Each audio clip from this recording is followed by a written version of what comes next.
காமராஜர் அவர்கள் 1903ஆம் ஆண்டு ஜூலை மாதம் திங்கள் 15ஆம் நாள் விருதுநகரில் குமாரசாமி நாடாருக்கும் சிவகாமி அம்மையாருக்கும் மகனாக தோன்றினார். இவரின் பிறந்த நாளை நாம் கல்வி வளர்ச்சி நாளாக கொண்டாடுகிறோம். காமராஜர் பிறந்த நாளை முன்னிட்டு ஒரு சிறிய கவிதை. தமிழ்நாட்டின் தங்கமே, ஏழைகளின் சொந்தமே, பள்ளிக்கூடங்கள் கட்டித்தந்து படிக்க வச்ச தெய்வமே, மதிய உணவு தந்த தந்தையே, கஷ்டங்களை நீக்கி தந்த கண்கண்ட தெய்வமே, மீண்டும் ஒரு முறை பிறப்பாயா என்று வேண்டுகிறேன். காமராஜர் அவர்கள் நிறைய புதுமையான திட்டங்களையும் நிறைய பள்ளிகளையும் திறந்து வைத்துள்ளார். காமராஜர் அவர்கள் முதலமைச்சராக பதவியேற்ற நேரத்தில் ஏறக்குறைய 6000 தொடக்கப் பள்ளிகள் மூடப்பட்டிருந்தன. அவற்றை உடனடியாக திறக்க ஆணையிட்டார்.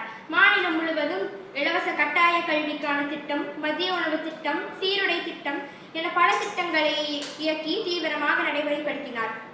காமராஜர் அவர்களின் இயற்பெயர் காமாட்சி ஆகும். காமராஜர் அவர்களின் தந்தை அவருடைய 6 வயதில் இறந்துவிட்டார். அதன் பிறகு காமராஜரால் தனது கல்வி படிப்பை தொடர முடியவில்லை. அதனால் தனது மாமாவின் துணிக்கடையில் வேலைக்கு சேர்ந்தார். அதன் பிறகு சிறிது நாள் கழித்து தனக்கு அரசியல்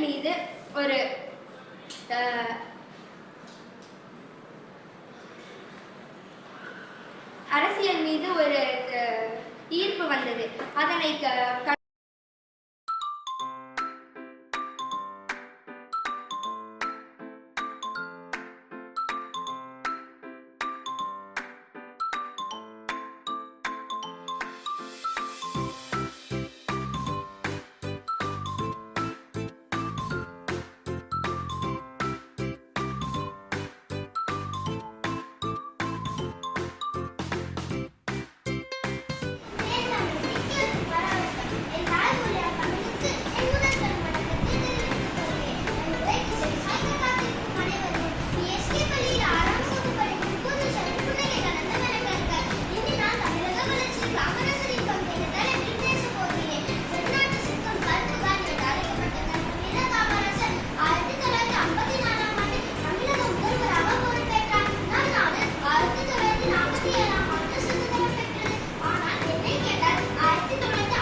வணக்கம். என் பெயர் மோனிகா. நான் 3ஆம் வகுப்பு ஆபியில் படிக்கிறேன்.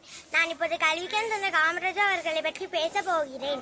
காமராஜர் 1903ஆம் ஆண்டு ஜூலை 15ஆம் தேதி விருதுநகரில் பிறந்தார். இவருடைய பிறந்த நாள் கல்வி வளர்ச்சி நாளாக கொண்டாடப்படுகிறது.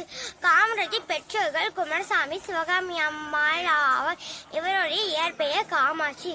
காமராஜர் அவர்கள் 1954 முதல் 1963 வரை 9 ஆண்டுகள் தமிழக முதலமைச்சராக பணியாற்றினார். காமராஜர் 6க்கும் மேற்பட்ட பள்ளிகளை திறந்து வைத்தார். இலவச கல்வி, இலவச மதிய உணவு திட்டம் என்ற பல திட்டங்களை தொடங்கி வைத்தார். இதனால் கல்விக்கண் தந்த காமராஜர் என்று அழைக்கப்பட்டது. காமராஜர் படிக்காத மேடை. தென்னாட்டு பிறந்த ஊர் விருதுநகர். பெற்றோர் குமாரசாமி, சிவகாமி அம்மாள். அரசியல் பணிகள். 3 முறை தமிழகத்தில் முதலமைச்சராக பதவி வைத்தார். கல்வி பணிகள். அனைவருக்கும் இலவச கட்டாய கல்வி திட்டம், மதிய உணவு திட்டம், சீருடை திட்டம், 6000க்கும் மேற்பட்ட பள்ளிகளை திறந்தார். சிறப்பு பெயர்கள். கர்ம வீரர், கல்வி கண் திறந்தவர், கல்வி தந்தை, படிக்காத மேதை, கருப்பு காந்தி. நன்றி, வணக்கம். உணவு திட்டம், கல்வி திட்டம் கொண்டு வந்தார். திருமணம் கூட செய்து கொள்ளாமல் வாடகை வீட்டில் வாழ்ந்து வந்தார். இவர் மறைந்தாலும் இவர் புகழ் மறையாது. நன்றி. அவர்கள் குமாரசாமி நாடாருக்கும் சிவகாமி அம்மையாருக்கும் மகனாக 1903ஆம் ஆண்டு ஜூலை 15ஆம் தேதி பிறந்தார். 1920களில் இந்திய விடுதலை இயக்கத்தில் தீவிரமாக ஈடுபட்டார். 1954இல் அன்றைய சென்னை மாவட்டத்தில் முதலமைச்சர். வணக்கம், என் பேர் தீபிகா. நான் 3ஆம் வகுப்பு படிக்கின்றேன். நான் சொல்ல போற தலைப்பு காமராஜர். ஆறாயிரத்துக்கு மேலே பள்ளி தருகிற மதிய உணவு திட்டத்தை கொண்டுள்ளோம். படிக்காத மேடை கருப்பு காந்தி. நன்றி. ஆண்டு ஜூலை 15ஆம் நாள் விருதுநகரில் பிறந்தார். நான் இங்கு பேச வந்த தலைப்பு